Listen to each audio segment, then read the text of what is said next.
Alright everyone, let's get back into it. Disciples of Cornfield, Part 2.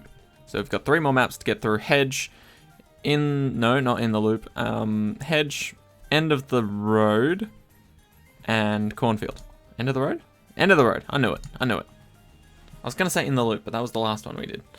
Okay, so like I was saying before, I think End of the Road, if I can remember the bloody name of it, is going to be the most difficult one out of them all. Simply because it's a pretty short map compared to the rest, and because it's got some extra modifications thrown in, I'm pretty sure. Oh no, not extra modifications, still 120% Moab health, but I lost my train of thought. But I think we will put just like a dart monkey back here to save these last few lives. But we're going up to round 90. That was it. We're going up to round 90. Okay, lost one. That's fine. Puts us on 45. That's a fun number. I feel like 45 is much more widely accepted than 46, just because it's divisible by 5, and that's a nice number too. Anyway, let's get off the idea of nice numbers. But yes, I feel like End of the Road's going to be the most pain, because it's the shortest map, and yet at the same time, we have to survive for the longest amount of time on it, up till round 90, which is going to be a pain, because DDTs with extra health are never fun. So, let's just see where we go, and take it from there. Oof, I am so glad to be finished with business for the week. Business class was an absolute overload of information. And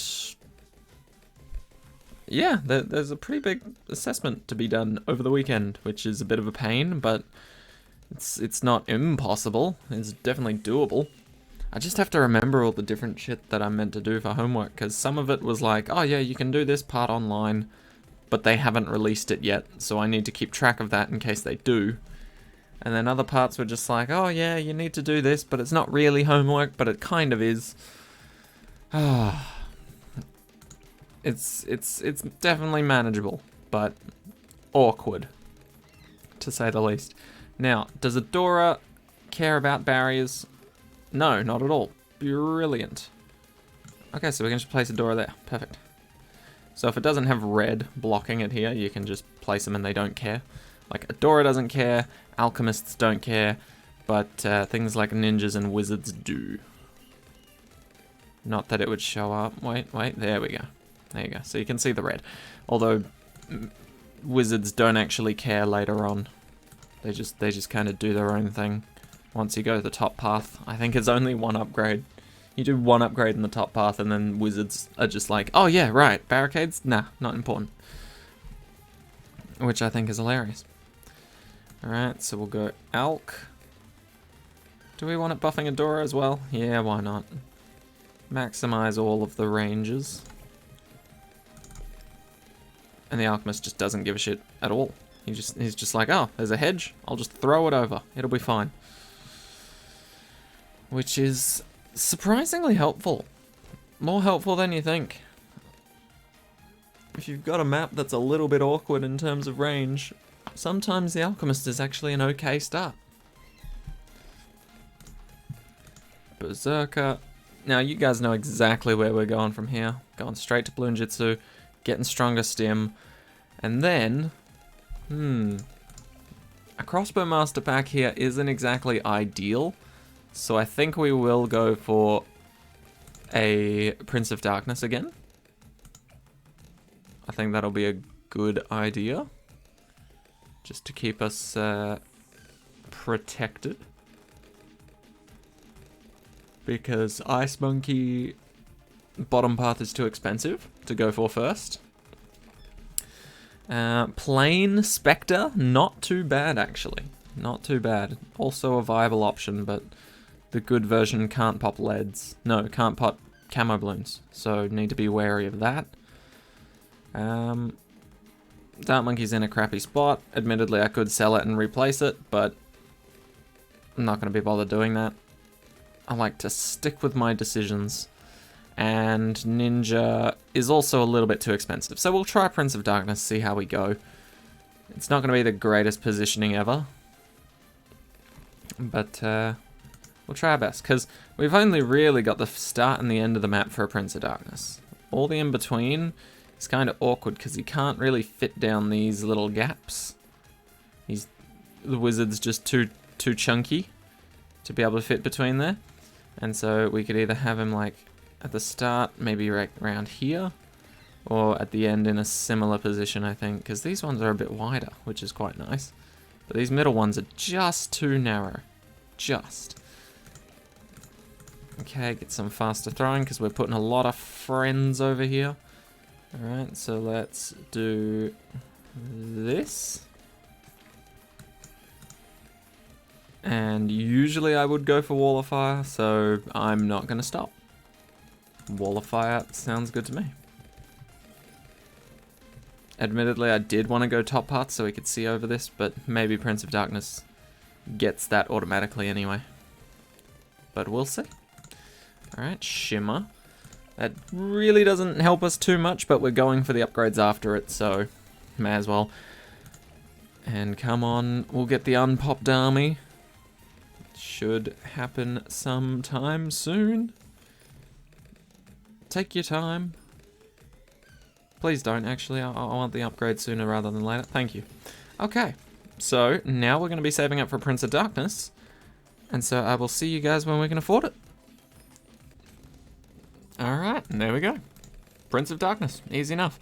Okay, so if we did go for the top path, the Prince of Darkness would be able to see over these hedges, which is a little bit of a loss, so you guys can go for it if you want, but Wall of Fire did save me quite hard against that first Moab, so it's really down to you. You can test it out yourself, but if you do go the top path, the Prince of Darkness should be able to see over here, which will be incredibly helpful. But then again, this is where the balloons are being summoned, so it's going to deal damage here either way. But if you want to buff that main attack to hit over here as well, then the top path is for you. Alright. Up next, let's go for... Well, I mean, this guy's already got Shimmer, and it's not like any balloon's going to be getting past it quickly. So I'm thinking, let's go for a Monkey Ace next. And let's see, we've got some time. We're not versing DDTs, so we're going to go for a Spectre with lots more darts. And I will see you when we get that. Alright, here comes our friend the Spectre. Now this should pretty much carry us till the end of round 85, so I'll see you when that happens. Alright, as you can see, we've smashed it out of the park. We've made it to round 85. We know we can beat a ZOMG, but if you're feeling like you're not sure, you can always throw down our good old friend, the Ice Monkey, to slow things down, take it nice and easy, or you can upgrade your Dart Monkey to a Crossbowmaster at the back here. Really saves you the trouble of stressing out and potentially leaking some balloons on the very last round. Alright, now for this one. This one I predict is not going to be too fun, but we should be able to still manage it in a similar method. Okay, so I personally hate this map. I know it's an easy one, or one of the easy ones, but I'm personally just not the biggest fan. Not gonna lie. I absolutely suck at it a lot. Like compared to some of the other maps that we've played, this one's probably my weakest.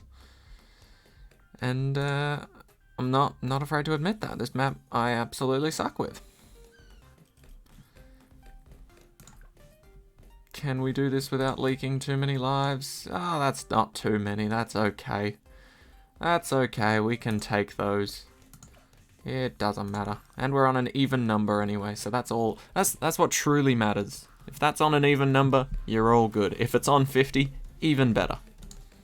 Even better.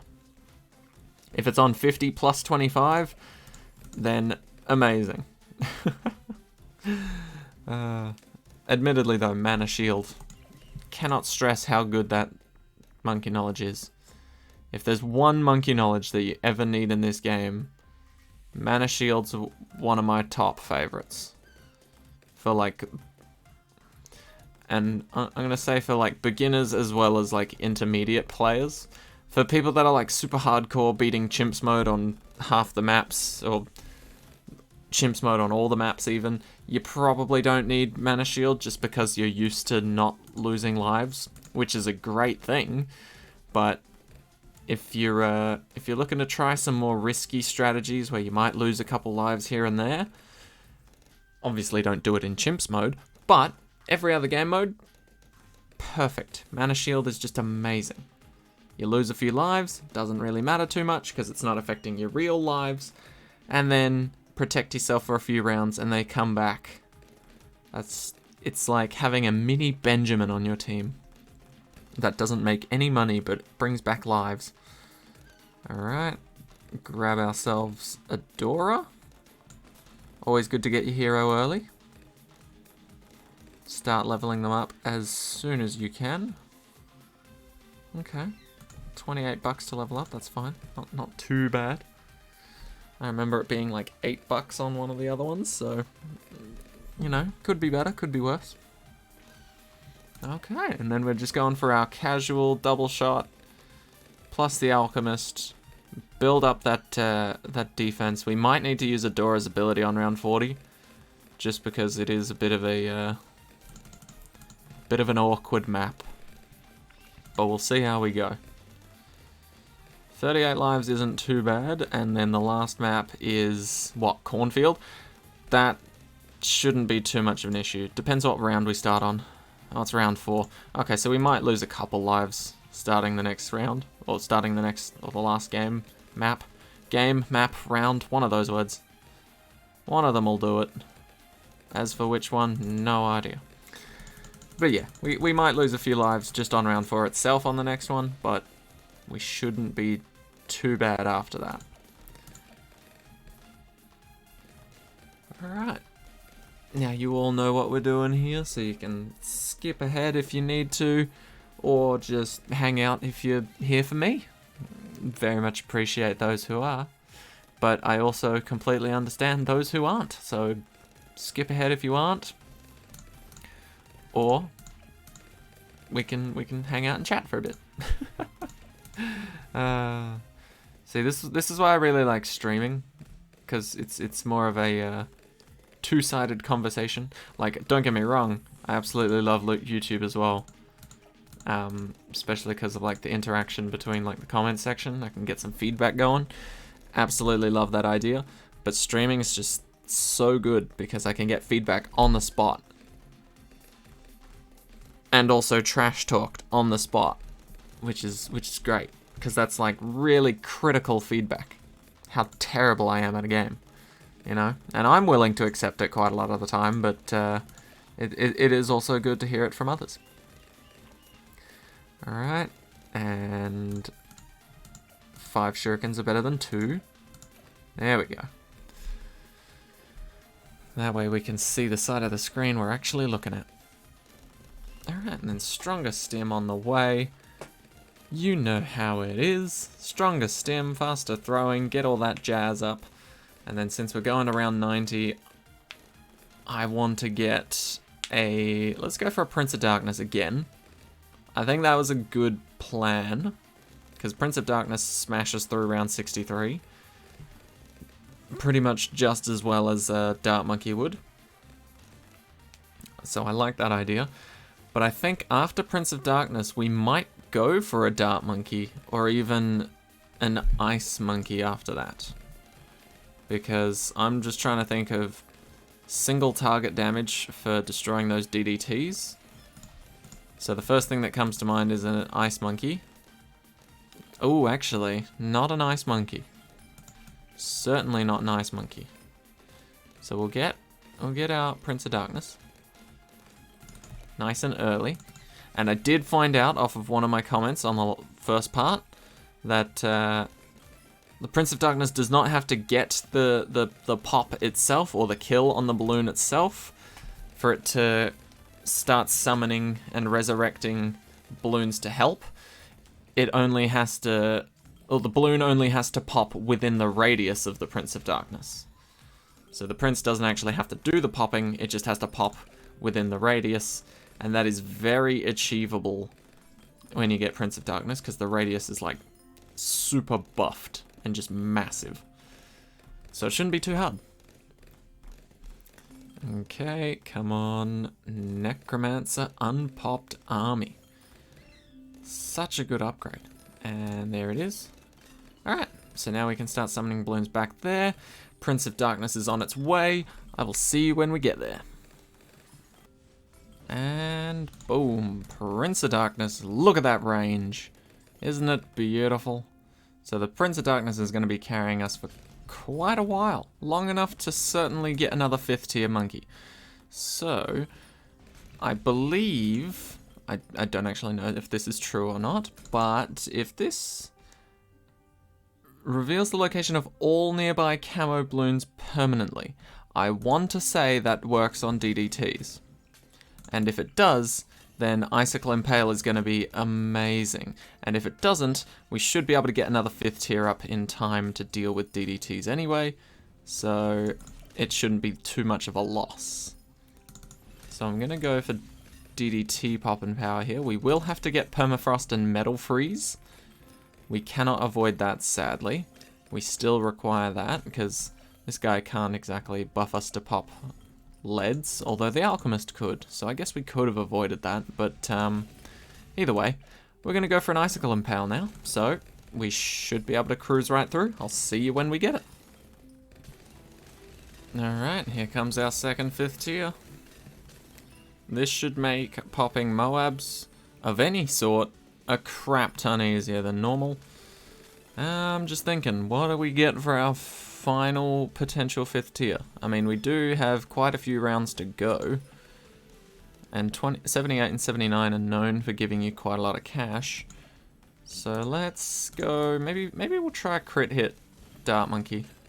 We'll see if we can afford it by the time round 90 shows up, but I mean, either way, I'll see you at round 90, because we should be fairly set up now. Alright everyone, so we were able to afford the Crossbowmaster by about round 84, 86-ish, and we do have a crap ton of money spare, but let's see how we go against these DDTs. Absolutely smashed it. I love to over-prepare. I absolutely love it. Makes me feel so much safer. Alright, Cornfield. The final map, and what this Odyssey is all concentrated on in the first place, as they say. So, we are round 4, so we aren't exactly expecting an amazing performance here, because this guy will not be able to beat round 4 on his own. We're well and truly prepared for that. I am willing to accept the few lives lost, because I doubt it will be 38. So let's see how we do. We are going to lose quite a few here compared to normal. How much is that? Let's have a look. It shouldn't be too many. Well, shouldn't be too many. Shouldn't be enough to kill us. And once again, there are obviously different ways to start off that you could probably save those lives. Like you could place a Dart Monkey and actually upgrade it. I personally just love myself a ninja start. So I will get a ninja start or die trying. So there's another, what, 5, 6 lives lost? Ooh, I'm really pushing it now. Okay, maybe I won't be able to do it this way. Okay, let's try the Dart Monkey start. Dart Monkey start is also pretty damn good, because we can upgrade the range, get the camo and the quick shots. Let's see how that goes. Putting him on last might help as well, weirdly enough. So let's see how we go. We didn't get any Pierce upgrades. I don't often like going for the Pierce upgrades. So let's see how this guy does instead. Go for first. Okay, it does look like we lose more lives like that. Interesting. How many? That's okay. Well, let's try and do this with no lives lost, shall we? Make it a bit interesting. What about an ice start? It's a little unconventional, but it could work out heavily in our favor. Ice is pretty good, especially at just base level, because it does have an AoE attack. It's just a bit slow, funnily enough. Okay, I think that's a significant amount of lives saved. So let's go with that, shall we? Oh, yeah, that's a pretty big amount of lives saved. Oh no. No. I wanted to end on an even number, damn it. Oh well. Alright, and then we'll have our Dart Monkey here. Not the most traditional start, but certainly not a bad one. We don't want him on first, we want him on last.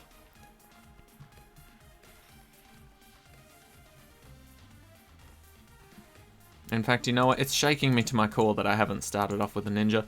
So we'll just go with an awkward ninja position.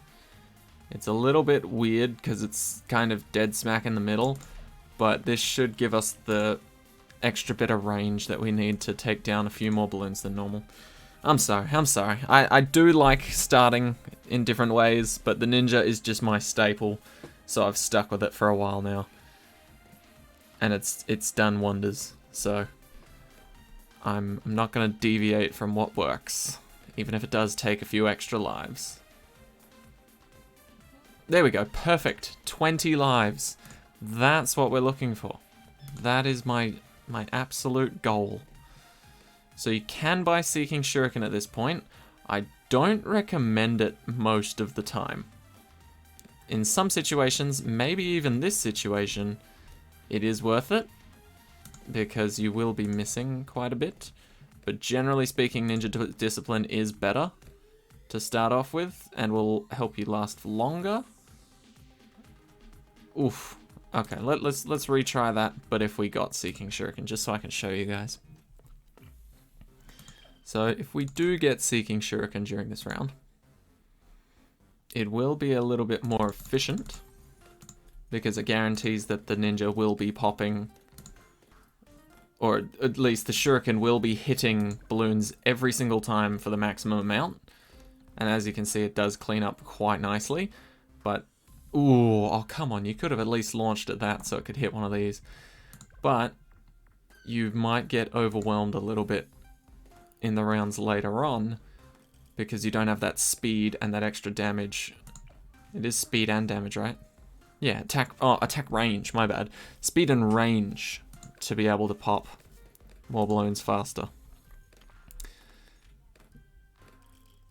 Ooh. Okay, not terrible. Certainly not terrible. Okay, this is probably the best start we have. So ninja's just the way to go.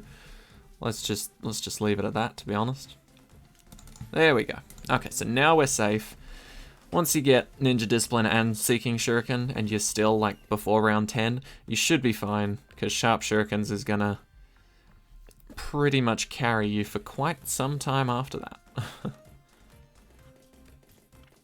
And what I like to do in these situations is generally keep to the main little square you have at the start, and try not to buy too many of the cornfields. Like, there are some that are just straight up useless to you in this situation. The straight up useless ones are things like up here, off to the sides here, left and right. Those are the ones that are like, you don't really need to clear those all that much. It's more for... It's more just down to preference, really. The main ones you need to clear are these two here, this big one, and then maybe this one here. Just making sure that you've got maximized range on all your towers that you place in the middle. Off to the sides, down to preference completely. But yeah, that's entirely just up to you. So I am gonna put Adora probably bottom left of the ninja,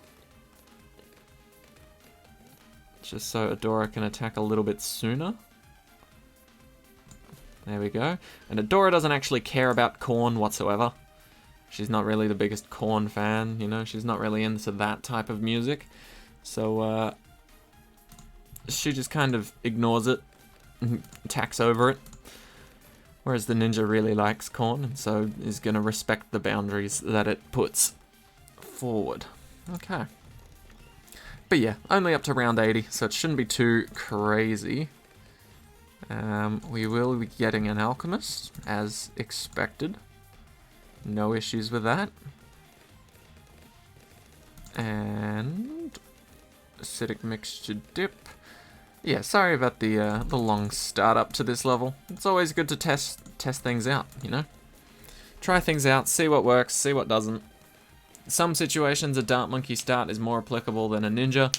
Other situations, complete opposite. So, test things out for yourself, see what works, see what doesn't, and then go from there. That's what I pretty much do every time I play BTD6. Sometimes I beat myself up about it because I've messed up multiple times in a row, and I just can't seem to get it right. And it seems like something I should be getting right, but don't stress too much. This game's all about trial and error, figuring out what towers work well together, what towers don't work well together, what towers can defeat a certain wave in one shot, which ones take their time but work out a lot better in the end than some other strategies. It's all trial and error. So don't beat yourself up too bad if you don't get something first try. And that just applies to everything in life, not only BTD. Like, that's why I feel like, well, this is getting a bit on the education and political side of things, but, well, not really political, but on the education side of things. That's why I feel like the education system kind of fails a lot of students. I mean, they always teach us, you know, failure's great. Failure's an opportunity to learn. Learn from your mistakes. Better yourself. Improve upon them. However, if you don't pass this exam, you have to resit the entire unit. And that just makes me question, like, what? Why? Why do I have to resit everything if I didn't pass one test? I don't know. It just doesn't make too much sense to me. I feel like you should always be given a second chance at everything, because there's a chance that you just didn't understand what was that required of you. Like the question didn't make sense, or you didn't interpret it the correct way that they expected you to, so how's that your fault in any way? Anyway, enough of that. BTD6. But yeah, now that we've got our shocking start out of the way, admittedly, Ninja is it can be a difficult start on quite a few maps, but generally it works out well. And if you've got monkey knowledge, then you can throw down your free dart monkey as well at the start of the round. Also, there are some sneaky little spots that you can fit monkeys in. I think I would have showcased this before, but there is a spot there, which isn't brilliant, but it's just another option to being able to put them on the middle of the map. So you can put one down here, you can put one here, I believe. Yeah, that's a good one. Also, I'm pretty sure ice is just as small as a dart monkey, so anywhere a dart monkey can go, an ice monkey can go. Alright, we're going to use Adora's ability here, because I don't know how well we're going to do against a Moab. So we're going to use that to deal extra damage. How do we deal? Beautifully. Perfect. Alright, so now that that's all sorted and out the way, we can start clearing some corn. Those are the main ones that I get rid of. And now we've got a hell of a lot more space. Our Alchemist and Ninja are a bit more free to breathe. Odora hasn't changed much, but she can now start throwing curve bolts around the corner, which is also pretty nice. Alright. Let's go for our friendly neighborhood wizard. Go for that Prince of Darkness. Actually, we'll put him... Where do we want him? I think we want him sort of in the middle. We'll put him top left. There we go. So top left, get that Necromancer in the unpopped army. And come on, if we can get him. Pinks, give me more money. Thank you. Alright, so now you guys know the drill by this point. Prince of Darkness, 26,000. That's what we're aiming for. I'll see you guys when we can afford it, or if anything gets in our way. Alright, Prince of Darkness, super chill, unlocked fairly quickly. As you can see, the range, insanely good, starts attacking all the way over there. So not too bad. We don't need to clear these, it's not going to give him that much more range, maybe a tiny amount more, but honestly doesn't need it. Absolutely doesn't need it. Alright. So, you know what? Screw it. We'll try and fit all of our DPS on this little square. Nah, that seems dumb. That seems really dumb when we've got all this space given to us. Okay, let's go with an Ice Monkey. You know what? Let's go for a Spectre first. I'm thinking, because if we do want to... Oh, hello. Interesting. Interesting. Okay, so it's because I didn't make up my mind fast enough. I'm sorry, game. I'm going for a Monkey Ace. And that's final. Right, so this one is difficult just because the Prince of Darkness isn't going to be as strong without a loaded graveyard. And that's going to be the case for the early on areas. So let's go for a plane. And we'll just rely on Adora's ability here to save us. So we'll start it around now. Because Adora's ability gives her insane range. Oh, not for as long as I remembered. Huh. Okay, well, we'll see how we go. Okay, not amazingly. Okay. See, now this is interesting. Because I thought Cornfield would be one of the easier maps for us here. What can we do? What can we do? I do think the Ice Monkey could help us out here, but at the same time, freezing our problems doesn't exactly help us too much. So I'm going to go for a Dart Monkey, because clearly we're losing out on damage here. So I want to go for a Dart Monkey maybe around the middle area. Get that Sharpshooter and very quick shots up to get some extra damage. Let's see how we fare now. Get some crit hits in, please. Thank you. Oh, that's much better. That is a hell of a lot better. Use Adora's ability now. And what do you know? We manage it without any more problems. Okay, so cross that Spectre off the list. We're going for a Crossbowmaster. That's going to be much better. And we should be well off now because our Prince of Darkness has been up for a while. So these balloons should just continuously start flowing backwards rather than drying up the well, so to speak. So we should be all good now to just go for our Crossbowmaster, and I'll see you when we get it. Alright, Crossbowmaster, beautifully timed with beating round 76 there. Also, you don't really need to remove this patch of corn. It is the most expensive one. I think it was 1,500. So, if you are thinking, like, hey, I mean, the balloons, if the balloons don't make it this far, then I don't need to see over there. Then, yeah, you can save 1,500, put it into some extra defense, and you probably won't even need to remove this corn at all. I just like to remove it for safety reasons, because I feel like I could stuff that up and, you know, not really have any vision to work with in terms of placing new towers. Alright, so... Oh, actually, it's basically the end. It's basically round 80. So we'll just get something simple to deal a little bit of extra chunk damage here and there. But overall, this Odyssey is done and dusted.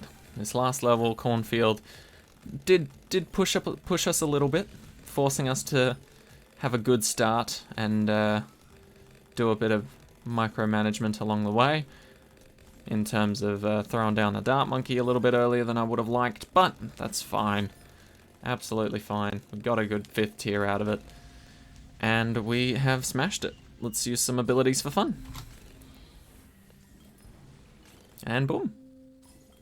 Round 80. I'm not gonna lie, I really thought that was the last round for some reason. Weird. Anyway, either way, still smash it. Still get to use our abilities maybe for a second time each. Nah, just the one. Okay, well, GG. And there it is. That has been Disciples of Cornfield. Odyssey, pretty chill, not gonna lie. We used a good chunk of all of the monkeys, actually. Usually it's more heavy-handed, like Ninja Alk get used the most, and then everything else is just a little bit less, but damn, that was actually a pretty good spread. So there you go. You've got a week to beat, well, you've got 4 days to beat Disciples of Cornfield. Best of luck to you all. Thank you so much for watching, and I'll see you all in the next one. Take care, everyone.